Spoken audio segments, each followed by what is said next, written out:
J'ai quand même envie, pour démarrer ce webinaire, d'introduire un petit peu le sujet. C'est important.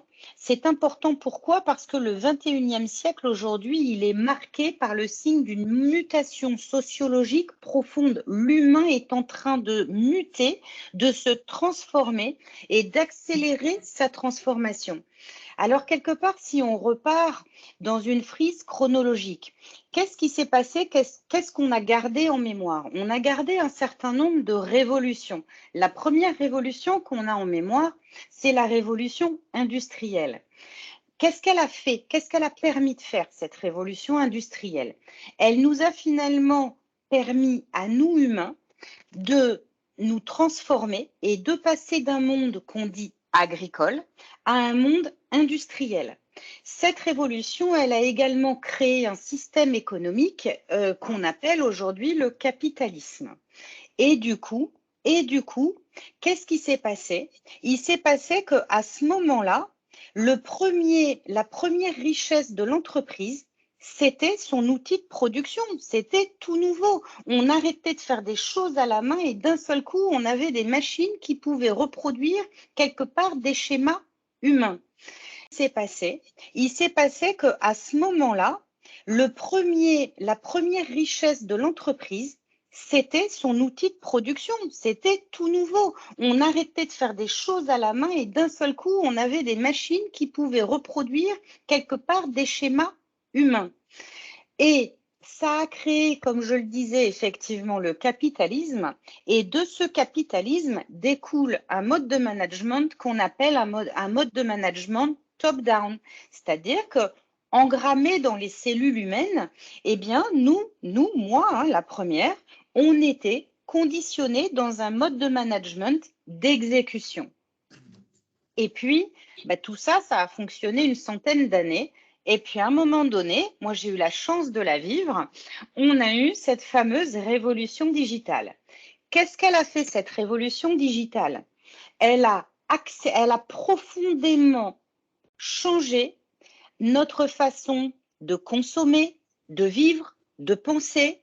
Elle a accéléré nos façons de vivre, de penser, d'apprendre, de réfléchir. Et elle nous a donné de l'immédiateté dans tout. Parce que quelque part, la digitalisation, c'est exactement ce que ça a créé. Et d'un seul coup, les entreprises, quelle que soit leur taille, elles ont compris et elles se sont dit, ouh là là, avec cette révolution digitale, on doit se transformer. Alors, on a entendu beaucoup parler de transformation digitale dans les entreprises. Mais si on doit le résumer en un mot, c'est évidemment l'outil industriel qu'il faut moderniser. Mais surtout, ça a été un éveil de conscience profond dans les entreprises que finalement, la première richesse d'une entreprise, c'était plus son outil de production, mais c'est son capital humain. Alors, le capital humain, je trouve que le mot capital, il est quand même assez intéressant parce que dans un prisme financier, finalement, on va rapporter l'humain à de la finance. C'est d'ailleurs pour ça qu'aujourd'hui, quand on parle de contrôle de gestion dans une entreprise, on dit que c'est la gestion à la fois de ses capitaux, mais à la fois de ses collaborateurs. Le collaborateur, nous, on préfère parler de richesse humaine chez Leia. Pour autant, le collaborateur, à ce moment-là, commence effectivement à intéresser profondément l'entreprise qui essaie, tant bien que mal, de penser autrement sa gestion de capital humain. Et puis alors là, on a la double peine.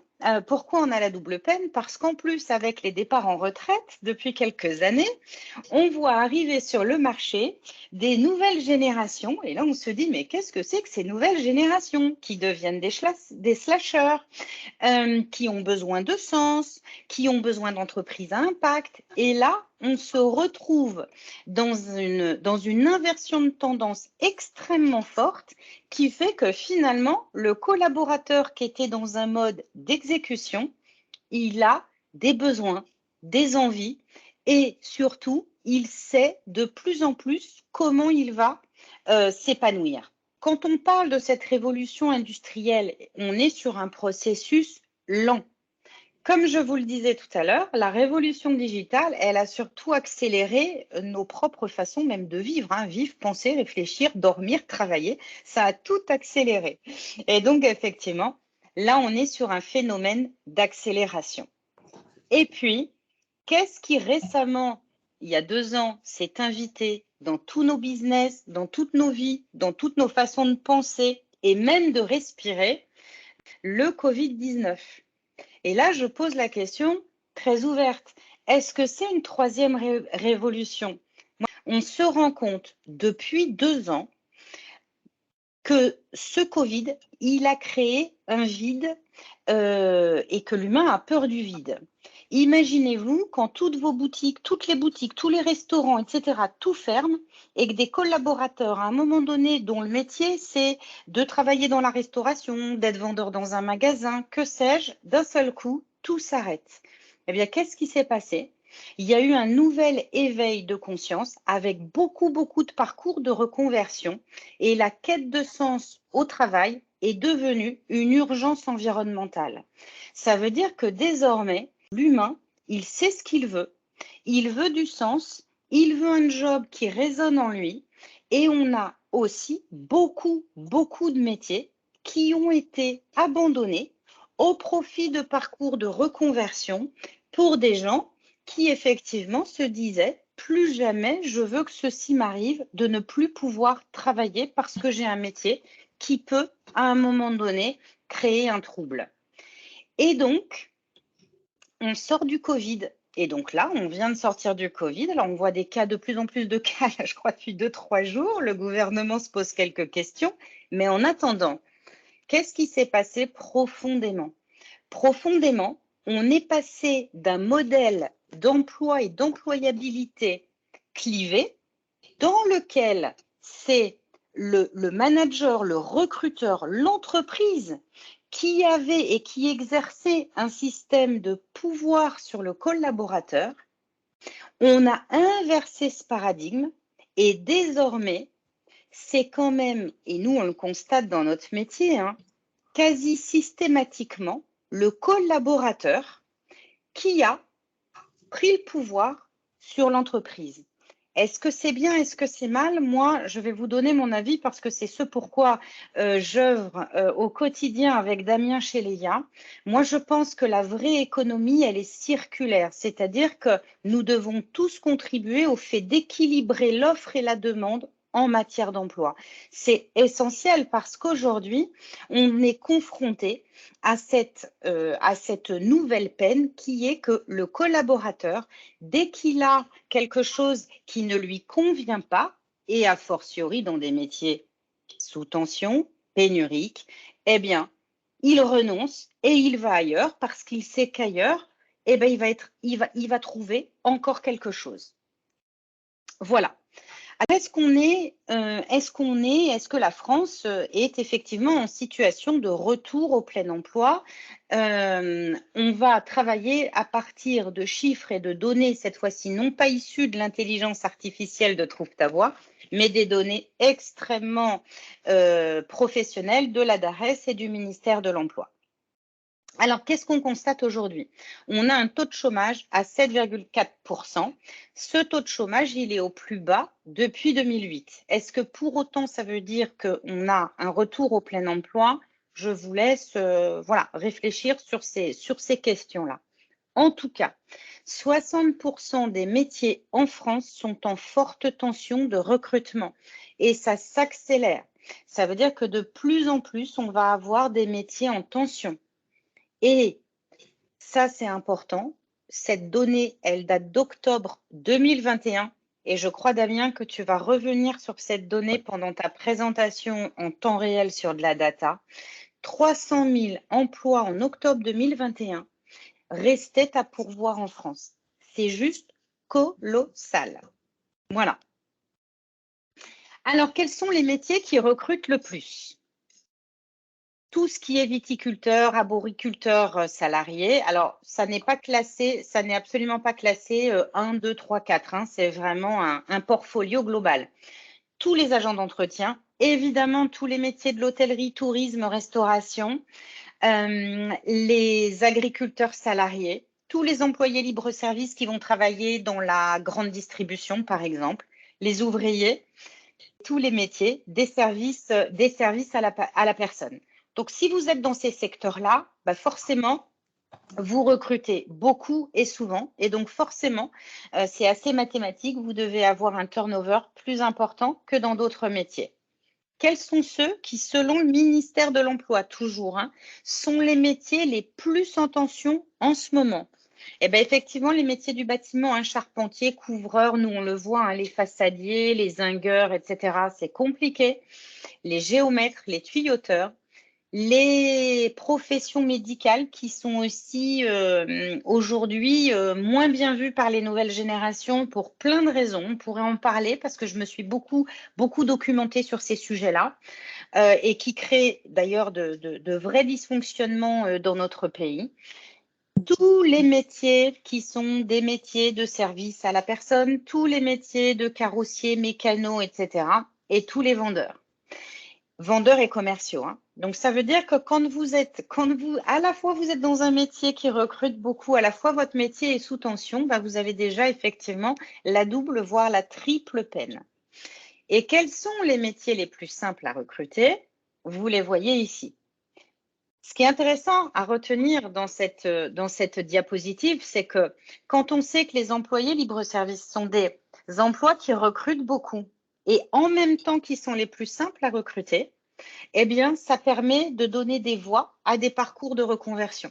Et en tout cas, nous, on le constate parce qu'on recrute effectivement dans la grande distribution. On a certains métiers pour lesquels on va avoir pléthore de candidatures. Et puis, on va avoir des métiers dans lesquels, quand on a 5, 6, 10, 15 candidatures vraiment qualifiées, on est super heureux. Voilà ce que je peux vous donner vraiment en cartographie des statistiques de la DARES et du ministère de l'Emploi sur les métiers aujourd'hui en tension et pour lesquels on a un besoin de recrutement. Damien, je vais te laisser la parole pour que tu puisses, toi, nous présenter l'importance de la donnée à partir des grosses tendances.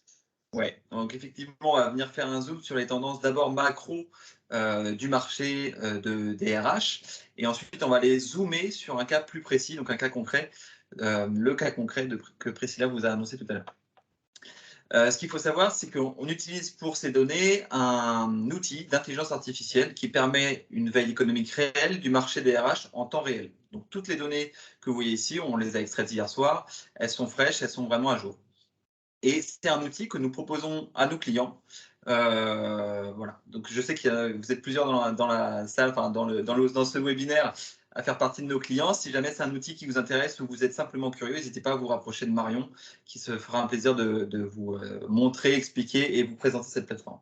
Donc, cet outil, c'est l'outil de Trouve ta voix, donc de Zacharia, qui malheureusement ne peut pas être avec nous aujourd'hui. On va venir faire un zoom sur cette première slide. Donc déjà des éléments importants, des chiffres importants sur le haut des données. 3 500 000 nouvelles offres d'emploi ont été ouvertes sur la période du 1er décembre 2021 au 30 mars 2022. On voit également que 3 600 000 postes restent à pourvoir sur cette période. Donc qu'est-ce que ça veut dire? Ça veut dire qu'on a un reliquat de 100 000 postes qui n'ont pas trouvé, qui n'ont pas recruté. Si on vient ajouter les 300 000 donc, que Priscilla vous a annoncé tout à l'heure, qui datent d'octobre 2022, on est sur un peu moins, alors on va dire environ un peu moins de 400 000, puisque bien entendu, dans ces 300 000-là, depuis, on a eu des recrutements, mais ça vous donne la masse et la criticité de ces recrutements qui ne trouvent pas chaussures à leurs pieds. Je voudrais juste, moi, ajouter quelque chose. Ça veut dire que vous, en tant que recruteur, donc là, on est sur des données macro, c'est les données de la France. Et bien sûr, on va venir zoomer. Mais ça veut dire que quand vous publiez une offre d'emploi, quand vous lancez un recrutement, quelle que soit votre méthode de recrutement, si vous avez lancé des recrutements dans cette période, vous lancez une bouteille à la mer. Et la mer, c'est un océan de 3 500 000 offres d'emploi uniques qu'on va qu'on va retrouver quelque part. Donc, ça veut dire qu'il faut vraiment l'avoir en conscience pour se dire, mais finalement, comment moi, quelle que soit la taille de mon entreprise, comment moi je vais réussir à être plus visible que les 3 499 000 autres. C'est ça votre enjeu. Vous êtes noyé, vous avez lancé une bouteille à la mer quand vous recrutez. Exactement, ouais. Dans la courbe du dessous, donc c'est la courbe des offres d'emploi uniques par semaine, donc réparties sur chaque semaine. Globalement, on voit que c'est une courbe qui est en hausse, donc il va y avoir plusieurs pics sur cette courbe-là. C'est des pics qu'on peut facilement expliquer. Hein. Le premier pic qui commence dès la première semaine passe par le phénomène de la grande démission, phénomène dont vous avez peut-être déjà entendu parler, qui est d'abord arrivé sur le territoire américain et qui tend à s'étendre depuis quelques mois en Europe et en France. Cette grande démission, comme on l'appelle, elle vient principalement du taux de chômage qui en baisse, comme on l'a vu, mais surtout d'une prise de conscience de la part des salariés de vouloir placer du sens dans leur vie professionnelle. Ensuite, on a différents pics qui sont liés notamment aux allègements des mesures sanitaires, qui donc réconfortent les recruteurs et permettent l'ouverture de plusieurs recrutements. Et ensuite, une grosse chute, bien sûr, sur le mois de février, due au contexte actuel de la guerre en Ukraine. Si vous allez voir les tendances en temps réel par typologie de métier et par région. Donc, vous voyez que, alors je ne sais pas si vous voyez très bien, mais les métiers les plus en tension, donc là où il va y avoir le plus de recrutement, là où vous allez le plus noyer dans la masse, ça va être les métiers de la comptabilité, ceux autour de l'immobilier, du service à la personne et bien sûr les métiers de la restauration et de la vente. Et les régions qui aujourd'hui recrutent le plus, c'est bien entendu l'Île-de-France, mais très proche de la région, on va dire lyonnaise, Auvergne-Rhône-Alpes et de la Nouvelle-Aquitaine, donc Bordeaux. Alors, sur cette slide-là, ce qui est intéressant, c'est qu'à gauche, c'est vrai, peut-être moi, j'ai la chance d'avoir un grand écran, donc je vois très bien. Vous avez les top familles des métiers qui recrutent. Donc, c'est important. On a la compta, l'immobilier, les services à la personne, les développeurs. Hein. Études et développement informatique, c'est vraiment très, très fort. Tout ce qui va être assistanat commercial, tout ce qui va être magasinage, préparateur de commandes, etc. Bien sûr, derrière, tous les soins de santé. De toute façon, nous vous ferons suivre évidemment ce webinaire.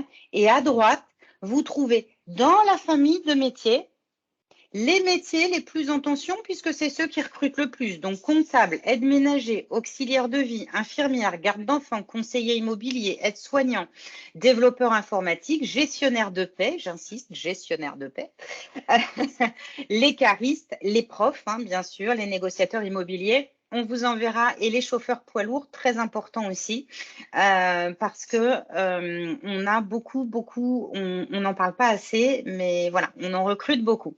Dans les top régions, ce que je voulais également préciser, c'est que quand vous voyez le delta très faible entre l'Île-de-France et l'Auvergne-Rhône-Alpes, il faut que vous le mettiez en miroir de la population. C'est-à-dire qu'en gros, vous inversez la tendance. Parce qu'en Île-de-France, on a une population plus dense qu'en Auvergne-Rhône-Alpes. Donc, mathématiquement, ça devient plus compliqué d'aller recruter à Lyon, par exemple, que d'aller recruter en plein cœur de Paris. Voilà. Et puis, ce qu'on voit à côté, c'est que majoritairement, le CDI fait vraiment son grand retour en force. Ça, c'est plutôt très positif. Ça veut dire qu'on va de plus en plus, effectivement, recruter du CDI, du CDI, du CDI. Et il faut surveiller cette courbe de freelance hein, qui a dépassé nos CDD. Donc, on va de plus en plus faire appel aux prestataires de services. Voilà. Alors, notre cas concret maintenant. On a pris le cas d'une personne d'une entreprise représentée par une personne qui est présente dans ce webinaire. Donc, c'est un recrutement pour un vendeur boutique. Donc, vendeur boutique dans un contexte très particulier, puisque c'est dans la région lyonnaise, plus précisément au sein d'un aéroport éloigné de la ville.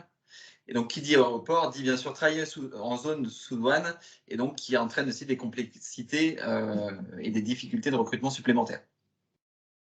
Donc, est-ce que c'est possible de recruter, effectivement, hein, quand on cherche des vendeurs dans un axe décentré, parce qu'on n'est pas Lyon-Centre, hein, ce serait trop facile pour nous.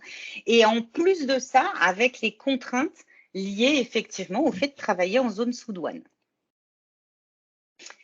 Donc, avant de vous faire la démonstration par l'exemple, on va quand même vraiment se projeter dans ce cas concret, mais je voulais vraiment vous donner des clés pour réussir parce qu'il y a vraiment des clés essentielles. Et moi, je crois profondément qu'aujourd'hui, encore une fois, si on œuvre ensemble pour un monde déclivé, c'est pas soit la data, soit l'humain pour opérer un recrutement réussi, mais c'est vraiment l'addition d'une bonne dose d'injection, d'une bonne dose d'intelligence artificielle au bon endroit, plus une injection d'une bonne dose d'humain, c'est pas très beau ce que je dis, hein, au bon endroit, qui vont vous donner des recrutements réussis et qui peuvent vous permettre effectivement que ce soit votre bouteille qui soit pêchée par le talent au moment où elle est versée dans un océan de 3 500 000 offres d'emploi.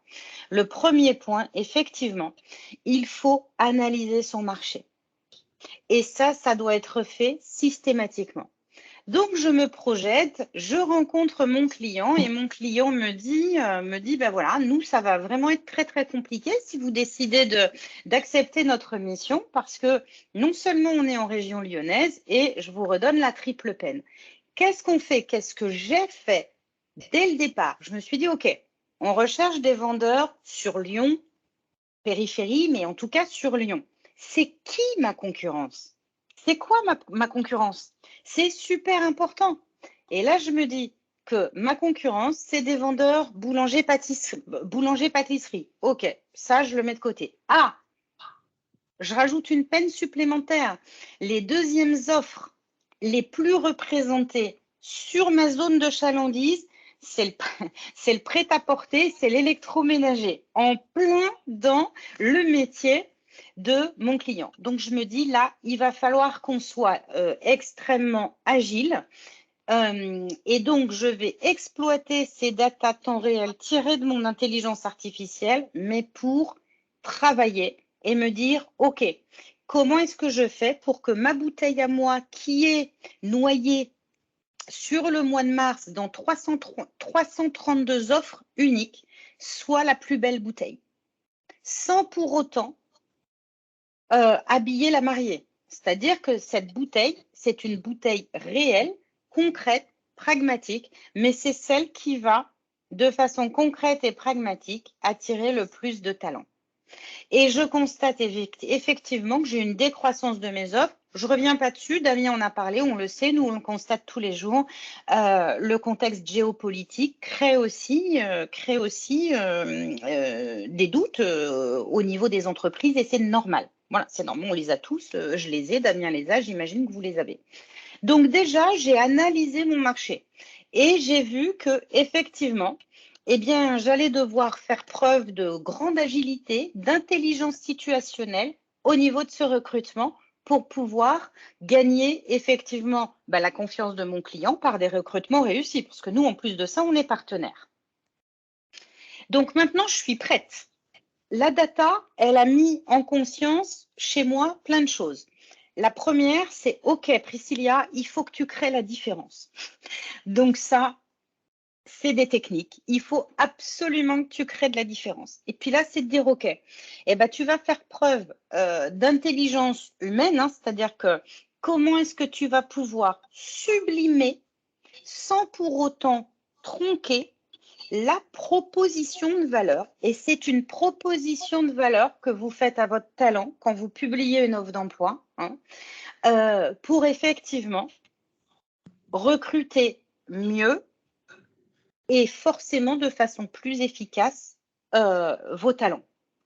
Alors deuxièmement, une fois que j'ai mis ça en conscience, je dis le seul moyen aujourd'hui qui reste quand mon offre d'emploi elle est noyée dans un océan d'offres d'emploi, c'est de travailler sur ma marque employeur.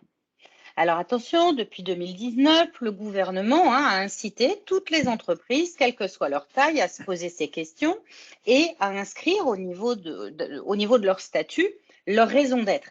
Ça ne suffit pas. C'est-à-dire que là, vous devez impérativement d'utiliser des techniques qu'on appelle, le mot n'est pas très beau, pardonnez-moi, des techniques de copywriting RH. Ça sert à quoi le copywriting RH? C'est un métier. Ça va servir en RH à engager vos talents et à transformer vos talents. Et vous devez faire ça à deux niveaux distincts. Vous devez le faire au niveau de la vitrine de votre entreprise. La vitrine de votre entreprise, c'est son site Internet. Donc, vous devez avoir un espace travaillé extrêmement précis qui va venir expliquer et accueillir le talent autrement dès l'instant où il va s'intéresser à vous. Et ce qui est essentiel aussi, c'est de présenter votre entreprise autrement sur les job boards avec lesquels vous allez travailler. Attention, attention au duplicate content. Quand je suis interviewée, quel que soit le journaliste ou que ce soit de la presse papier, de la presse écrite, de la presse audiovisuelle, je le dis systématiquement. Aujourd'hui, un vendeur boutique, quand il postule à une annonce, il postule toujours à la même annonce. C'est-à-dire que les profils de poste, c'est tout le temps les mêmes. Et alors, je parle d'un vendeur boutique, je vais vous parler de commerciaux, je vais vous parler de développeurs web. Et ça, c'est clé. Vous devez travailler avec des techniques de copywriting pour vous différencier tout de suite. Ensuite, et c'est la troisième clé pour réussir à recruter quand son métier est sous tension, vous devez accélérer le traitement d'une candidature. La première question à vous poser, c'est quoi la durée de vie du CV de mon talent là? Eh bien, tout métier confondu, la statistique nationale, c'est de dire qu'un CV a une durée de vie de 3 mois maximum. Aujourd'hui, nous, on peut vous le dire parce qu'on fait des ratios. Dans certains métiers, c'est 3 jours. Ça veut dire quand vous recrutez un plongeur, un serveur, un commis de cuisine, que sais-je, si vous ne l'avez pas contacté et engagé au plus tard le lendemain de sa candidature, c'est déjà presque cuit. Donc, il faut tout de suite vous poser cette question-là. La durée de vie de mon CV, là, quand je vais avoir fait toutes mes belles techniques de copywriting, c'est combien de temps? Et ensuite, vous devez obligatoirement réduire ce qu'on appelle votre taux de no-show. Le taux de no-show, c'est les gens qui vous font perdre du temps et qui nous font perdre du temps. C'est des gens qui vous disent « Ah oui, oui, oui, oui, oui, je vais venir. Oh là là, votre poste de vendeur boutique, il est merveilleux. C'est le plus beau de la Terre. Vous inquiétez pas, je vais être là. » Et qui, au dernier moment, ils ne viennent pas. Que ce soit une visio, un rendez-vous téléphonique, un rendez-vous physique, il faut impérativement réduire ceci. Et vous avez deux moyens de le réduire en automatisant votre processus de gestion. En gros, pourquoi vous ne loupez pas votre rendez-vous chez le médecin? C'est parce que Doctolib, il vous envoie des rappels tous les quarts d'heure. Eh bien, il faut absolument que vous mettiez ça en place. C'est obligatoire aujourd'hui. Et bien sûr, vous devez séduire votre talent. C'est-à-dire qu'il faut que le talent, il comprenne que vous avez envie de travailler avec lui. La méthode top-down à base de je vous pose des questions et vous répondez à mes questions, ça ne marche plus. C'est fini. On est dans un échange authentique, adulte-adulte, dans lequel effectivement, on doit séduire le talent, mais il doit également nous séduire, bien entendu. Et dernier point de votre processus de gestion, vous devez avoir des stats super précises. Vous devez savoir à quel moment vous avez des nœuds. C'est au premier entretien, c'est au deuxième entretien. À quel moment j'ai des no-shows? Quand est-ce que je perds mes talents? Parce qu'une fois que vous avez analysé et que vous avez audité votre présent, vous allez pouvoir trouver des solutions et des axes d'amélioration qui n'appartiennent qu'à vous, bien entendu, mais pour le futur. Et ça, c'est important. Troisième point, il faut que vous ayez effectivement des étapes claires et annoncées dès le départ. Ça veut dire qu'en fait, votre talent, vous devez bien lui expliquer le processus de recrutement et de suivi de sa candidature. C'est ce qu'on appelle en RH la tension du recrutement. Vous devez vraiment le garder embarqué jusqu'au bout parce que nous, on l'a vu sur des postes, encore une fois, des postes sous tension, notamment des postes dans la comptabilité. Si on met trop de temps à réagir, s'il y a un flou artistique entre le moment où on a dit comprendre mes freins, entre le moment où il s'est passé telle étape, Le talent, il est tellement sollicité ailleurs que dans la peur, parce que c'est que de la peur et ça ne se juge pas, ben, votre talent, il va aller faire un entretien ailleurs avec quelqu'un qui va être plus réactif et c'est fichu. Vous avez bossé pour rien alors que c'était un talent. Voilà. Donc, si je me résume, importance de la data. Quelque part, ça devient, c'est affreux ce que je vous dis, mais pour vous, hein, c'est du marketing. C'est quoi mon marché? Je suis noyée avec combien d'offres? C'est quoi ma position concurrentielle? Là, on vous a montré évidemment les régions. On aurait pu vous montrer à l'offre d'emploi près. Ça veut dire, OK, quand on parle de vendeurs boutique dans l'électroménager, c'est qui mon concurrent? C'est Boulanger? C'est Darty? Ben, c'est les mêmes maintenant. Enfin, c'est qui mon concurrent? Voilà. Vous pouvez même aller jusque-là à ce niveau de granularité. Ensuite de quoi? Technique de copywriting. On pense autrement, on écrit autrement, on se fait aider quand on ne sait pas le faire. Hein, c'est vraiment primordial. Et troisièmement, j'accélère le traitement de ma candidature. Ce que je vous propose, c'est tout de suite de vous emmener et pour vous montrer ce cas concret avec nos clients. On va vous faire cette démonstration en repensant à vos 3 points clés pour réussir. C'est pour moi fondamental. On a des statistiques précises pour bien comprendre à quel moment j'ai des freins. Ma veille RH, hein, qui me permet effectivement d'anticiper mon recrutement. Ça, on en a suffisamment parlé. Je vais vous montrer maintenant effectivement ce que ça donne sur des techniques de copywriting. Donc, j'ai un recrutement en cours. Qu'est-ce qui va se passer? Eh bien, il va se passer que je vais proposer mon poste autrement. Je vais l'annoncer autrement. Alors, la chance avec Léa, c'est qu'effectivement, au-delà de l'annoncer autrement, vous allez en plus offrir, vous, pour booster votre marque employeur, un bilan de talents et de compétences complètement gratuit à tous les talents qui vont se positionner. On parlait des techniques de copywriting. Eh bien, ici, vous avez, on arrête le suspense, hein, notre client, c'est Lagardère Travel Retail. Et d'ailleurs, on remercie encore Sonia de sa fidélité et d'être présente parmi nous aujourd'hui. Et qu'est-ce que vous allez constater? Vous allez constater qu'on va d'abord utiliser la charte graphique de notre client pour communiquer. On va bien sûr on va bien sûr valoriser, renforcer la marque employeur de notre client et on va toujours annoncer des choses précises, pragmatiques. Donc, on annonce qui est notre client, on travaille sur nos fameuses techniques de copywriting et puis derrière, on va travailler selon une méthodologie que j'ai conçue qui s'appelle la méthodologie R2D2. Alors, vous me direz que pour Léa, ça paraît presque évident de s'appeler R2D2. En vrai, ça veut dire rôle, responsabilité, droit, devoir. Parce que c'est très important que votre talent y comprenne tout de suite pourquoi il aura la chance d'aller travailler chez Lagardère Travel Retail, mais quels seront ses rôles, responsabilités, droits et devoirs. Et du coup, on va bien entendu utiliser les mêmes techniques de copywriting pour sublimer le poste sans encore une fois travestir la vérité.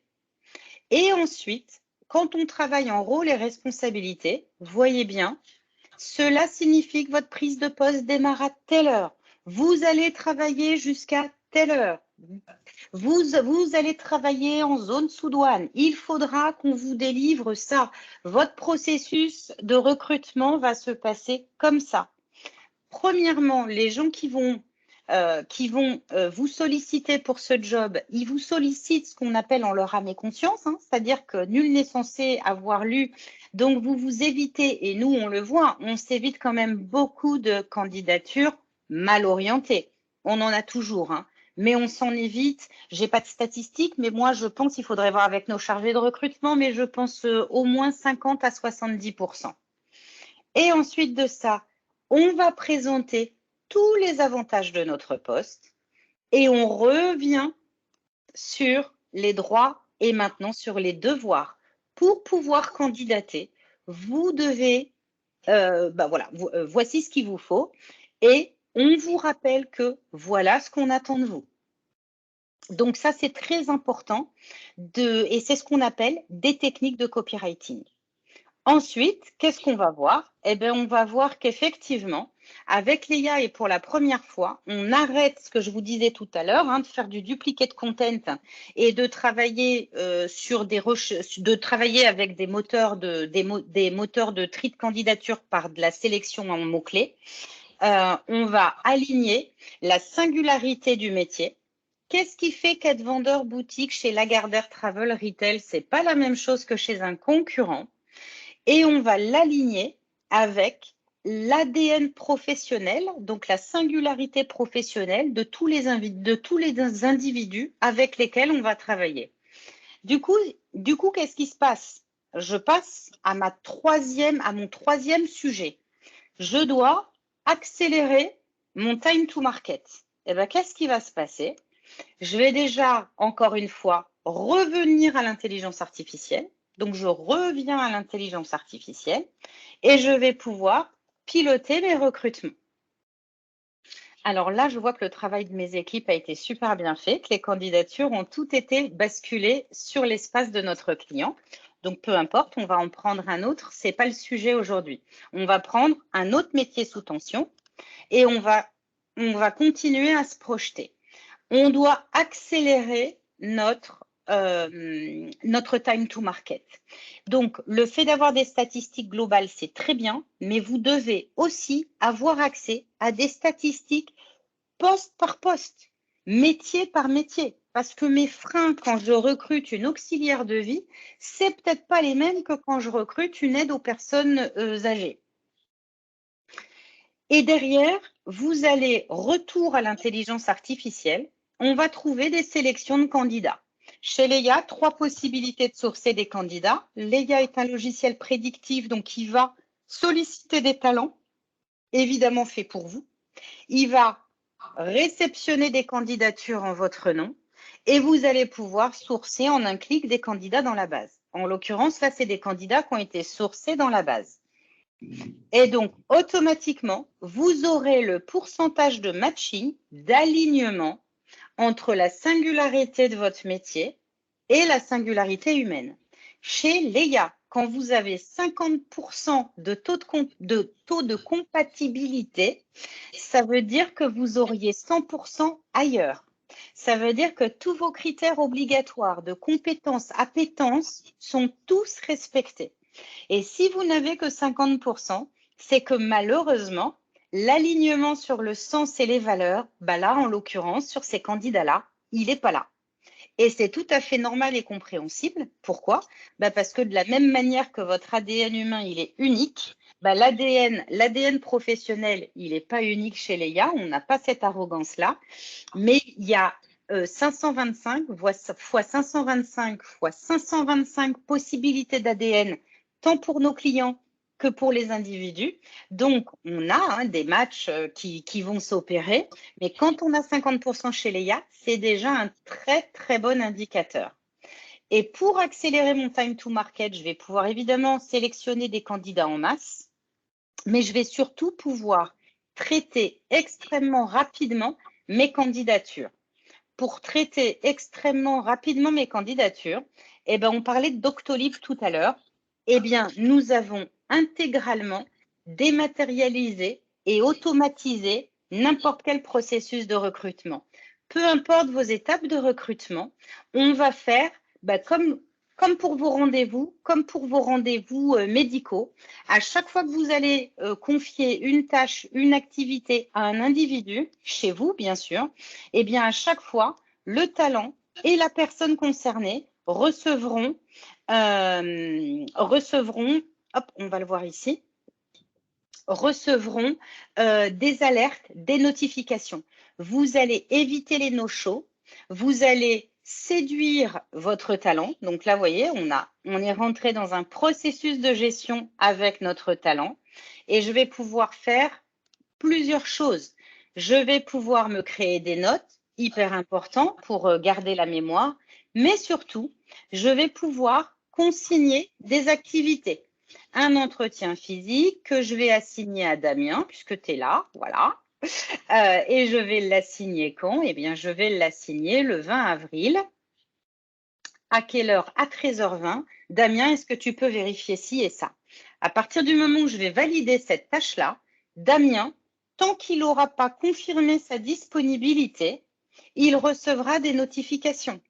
Et le candidat, il sera notifié sur le plan d'accès, qui est-ce qu'il va rencontrer, et il aura évidemment des rappels de rendez-vous avec la possibilité de modifier son rendez-vous si le 20 avril 2022, je ne suis plus disponible. Et ainsi, vous continuez la séduction avec votre talent, vous recrutez autrement, mais surtout, vous accélérez votre time to market. Je vois que j'ai déjà eu un temps de parole très, très long. Et peut-être qu'on peut passer aux questions-réponses. Est-ce qu'on a des questions? N'hésitez pas à prendre la parole. Ça nous fait toujours plaisir d'avoir des commentaires et vos retours. Quel pourrait être le coût?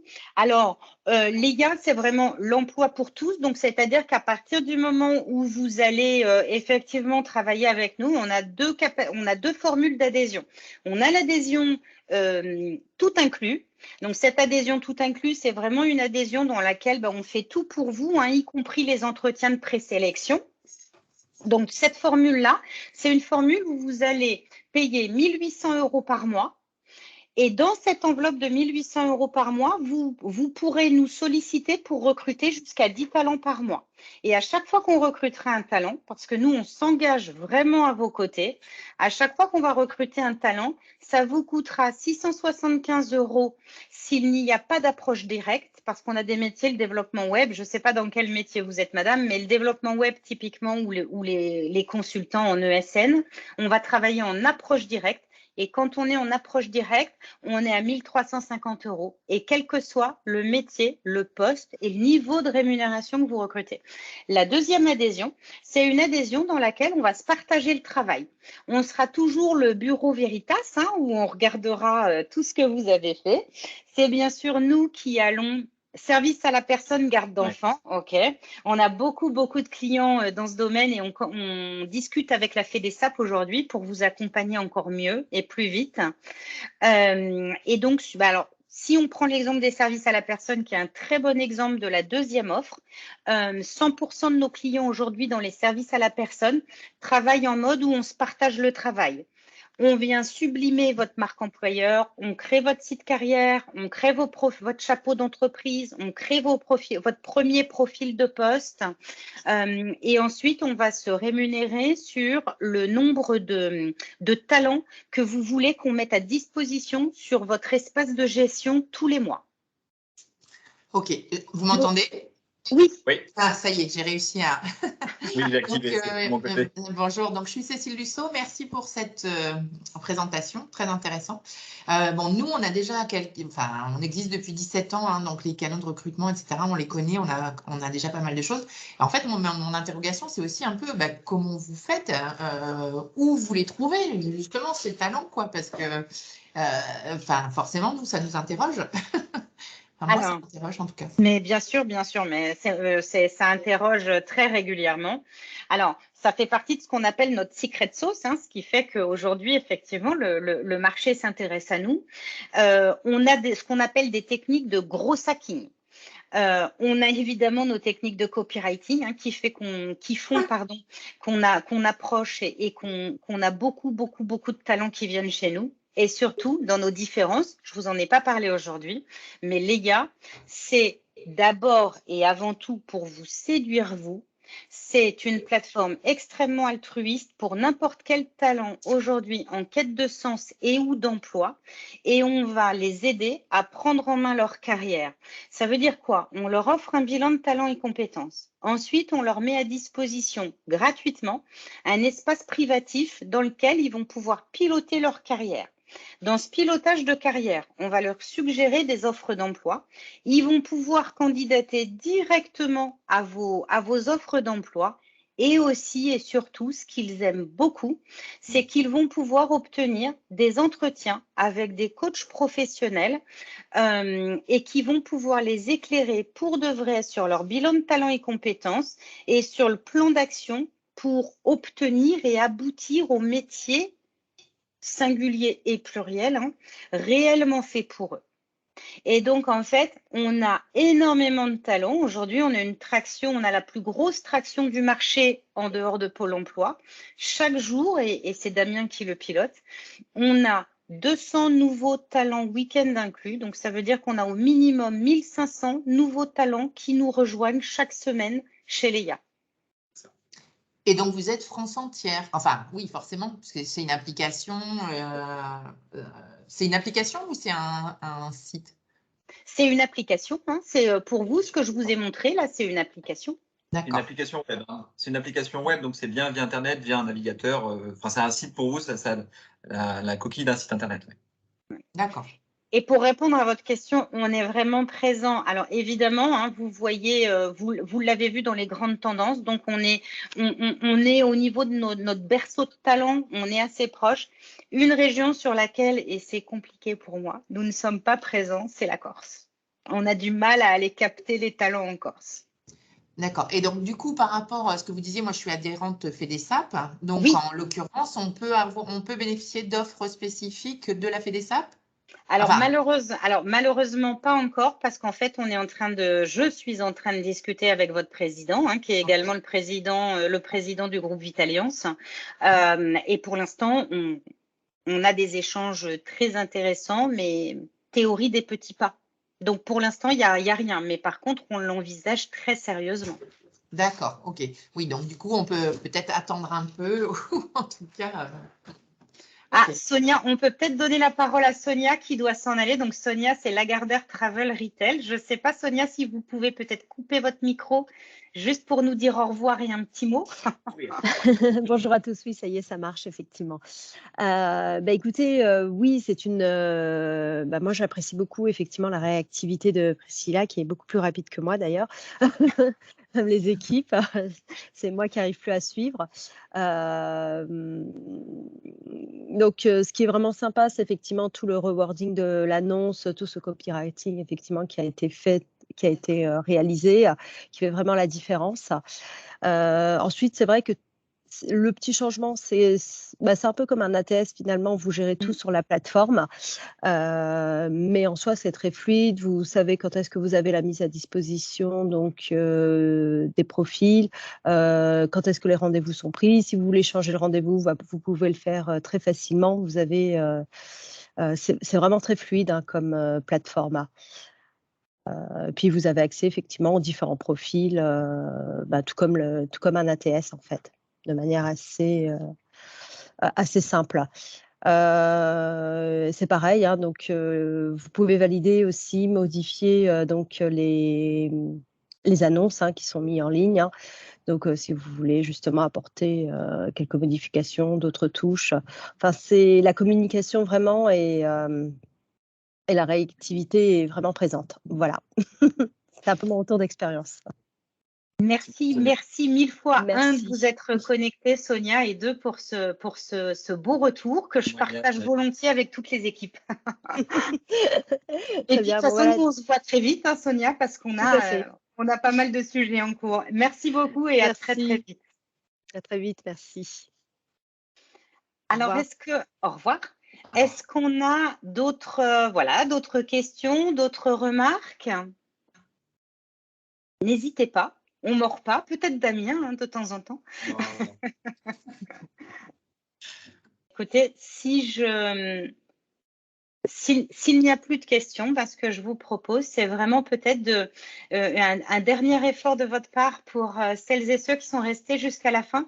Peut-être un pouce vers le haut si vous avez aimé ce webinaire et puis un pouce vers le bas parce qu'il n'y a pas de raison. Un pouce vers le bas si vous l'avez trouvé pas suffisamment inspirant parce que ça nous aide aussi à nous développer.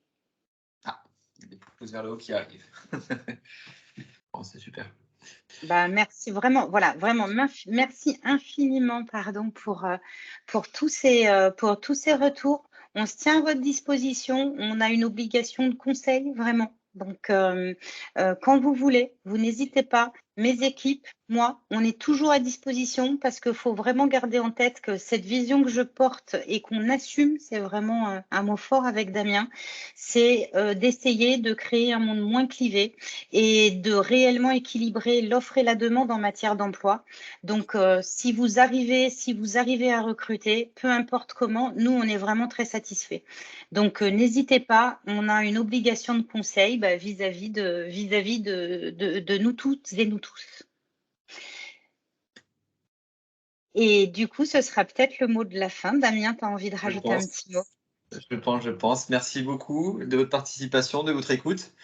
Et puis, je pense qu'on peut clôturer du coup sur ces paroles. Bonne journée à tous. Très bonne journée à tous et à très bientôt. Au revoir.